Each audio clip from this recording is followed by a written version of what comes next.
Today was kind of half speed, no pads. It was raining hard at times, so they're not going to be doing too much. And they'd been in pads, I think, 2 straight days. So now a day off, but off the pads. But Jacobe Lane continues to impress Femi.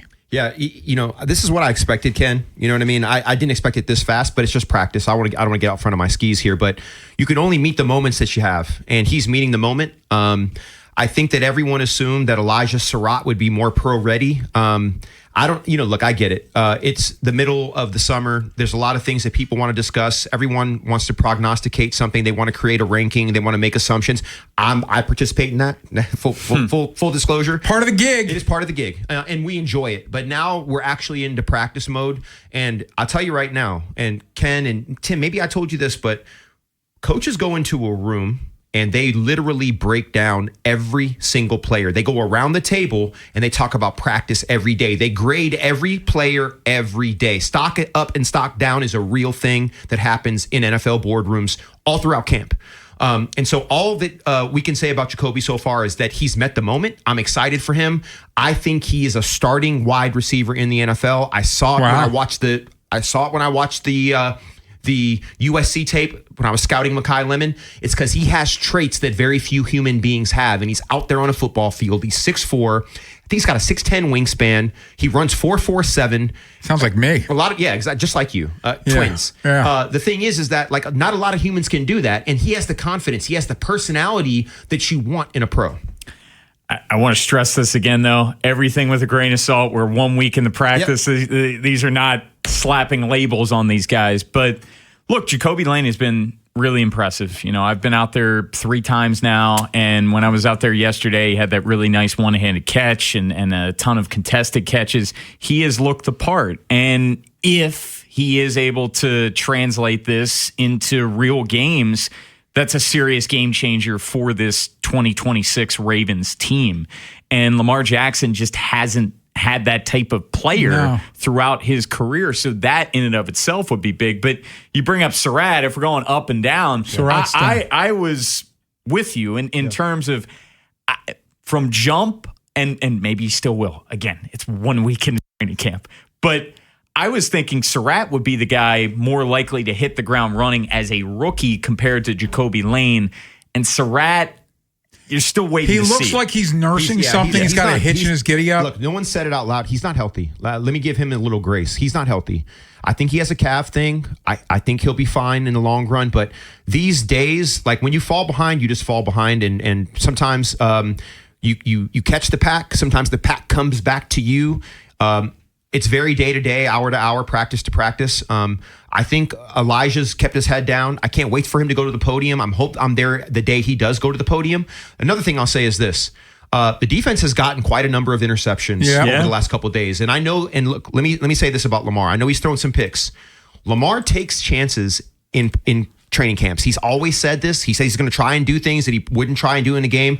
Lamar does not turn the ball over. I think Lamar's turnover to touchdown ratio. This accounts for rushing touchdowns as well. It's something like 3.8 to 1. Like it's otherworldly. It's off the chart. One of the best in the NFL, in NFL history. So I'm not worried about what Lamar Jackson does in practice. But on the other side are guys that are getting that. Keon Martin, stock up for sure. Yeah. There's a kid, I'm forgetting his name right now. I think Olajiga. Is it Olajiga? I think that's his name. He had an interception yesterday. Has he had 2 now, I think? David Olajiga, yeah. So, and once again, he's relatively unknown, but obviously he's flashed a little bit. The defense in general, I'd say as of late, stock up for sure. And the offense is trying to find its way. The offense is always going to be behind when camp starts. When they're not in pads, the offense might be able to do some things. But being in pads early, I expect the defense to kind of have the advantage. What have you guys thought of the tight ends in general? I feel like that hasn't. Yeah. I'll let you go first, but I have plenty of thoughts. I thought that Cuevas had a decent day today, and again, but I haven't seen much from him this week. And quite frankly, I'd maybe seen a little more from Hibner than I've seen from Cuevas. So if I'm being honest, and again, this is in the stock up 1 week into training camp. Sure. I'd have to, because they're going to need these guys. They're stocked down because I'm really, quite frankly, Mark Andrews had some drops early in camp. Yeah. So the tight end room is kind of and again, this means nothing. They don't play for over a month. Yeah. But the tight end room has not really shown me a whole bunch early in camp. Yeah, I've seen them move the ball. I've seen Hibner and Cuevas both catch checkdowns. I know that Cuevas early in camp had a couple of long catches, but I feel like the consensus. And by the way, I'm gonna divert from consensus right now. I think in general it seems like it's stocked down on the tight end room, and I heard about Mark in a couple of drops. I get that, but what I'm watching Hibner show that he is a complete tight end. I'm projecting 12 and 13 personnel, mainly 12 now because I think 13 is going to be a thing further into the season. But I'm looking at 12 and 11 personnel. Obviously, Mark Andrews is going to be the starting tight end. I trust Mark. Mark needs to show me what he can do in the postseason. I know he was down, but who wasn't down last year? I think when it's all said and done, he's going to have around 700 receiving yards, probably 55 catches, and 7 or 8 touchdowns. I think that's going to be a good season for him. But I need to see what happens in the postseason with him. Let's set him to the side for a minute. Hibner has one of the best, and once again, I'm going to start with the combine. I'm going to move my way through minicamp and into where we are today. He has one of the highest scores ever as a combine tight end, top 3 or 4% ever. You can go look at his RAS score, off the chart. A lot of people don't know who he is because of where he played. He had an outstanding college quarterback, has a lot of Lamar traits. He's not Lamar yet. I can't say that, but he's got a lot of Lamar traits. Hibner has shown me that he can be a complete tight end. And when I watch the way that he blocks, when I look at his size and I look at his speed, once again, this goes back to what you said, Tim. It's the first week of training camp. I'm projecting that he's going to do really, really well. So my stock is not down for the tight end room. It is flat for me right now. It's also worth pointing out, we know Eric DaCosta does not trade up much at all. He traded up to get hit. Yes, he did. Yeah. This needs to be said, even though we know he's not full go. Nnamdi Madubuike even being on the practice field is way stock up. Yeah, way stock up. The fact that he's on the field, I did not expect him to be practicing day one last week, and it's been a really good sight to see. Femi, I'm curious because you live this. So, and Moan said he's practicing. He's essentially out early for the early portion, and then he does nothing else. And that continued today. When do you think they start the ramp up process with Nnamdi? Yeah, I mean, I think that they're ramping him up now in regard to probably what he's doing pre-practice and during practice. So my guess is his conditioning is getting to a certain point. They're going to continue to ramp that up.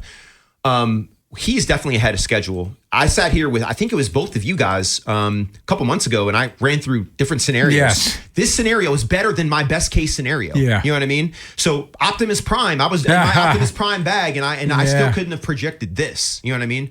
My assumption is sometime probably after the first preseason game,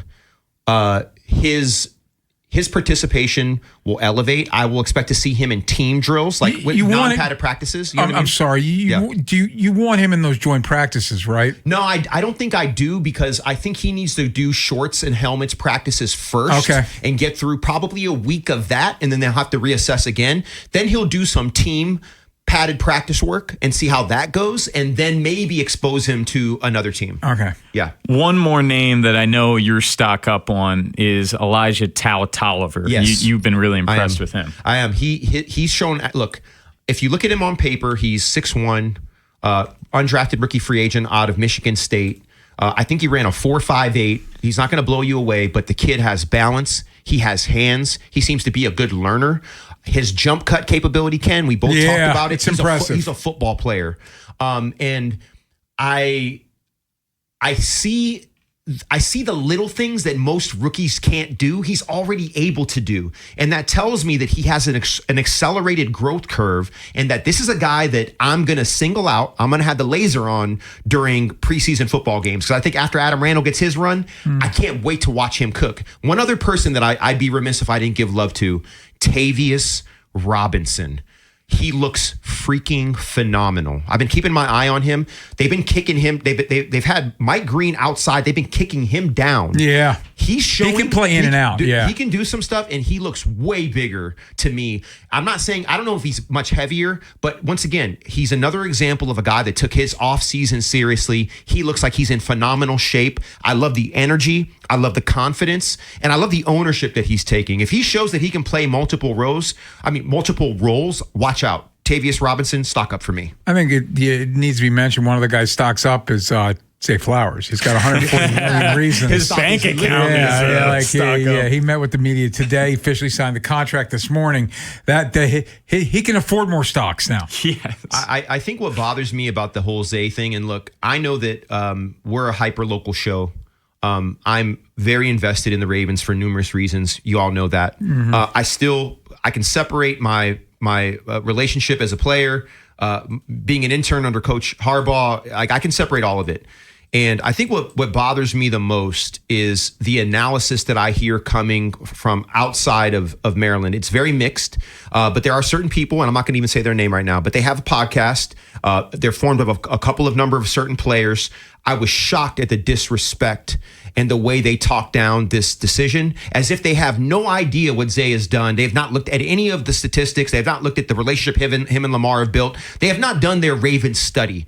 If you're going to make certain assertions and statements about the value of a player and a contract, first of all, you never talk about someone's money and you never talk about their family. They talked about his money and they act as if he was undeserving. I don't understand what they're watching. Zay has met every challenge. When everybody regressed, this man stepped up last year. Yes, there's a couple little things that we all can critique, but what player doesn't have a thing that we can critique? He is ascending. He is showing me that he is I've been saying he's a top 10 receiver for quite a long time. I call him a 5-level player. I won't break all that down again right now, but he's earned his money, and this contract is going to look amazing 2 or 3 years from now.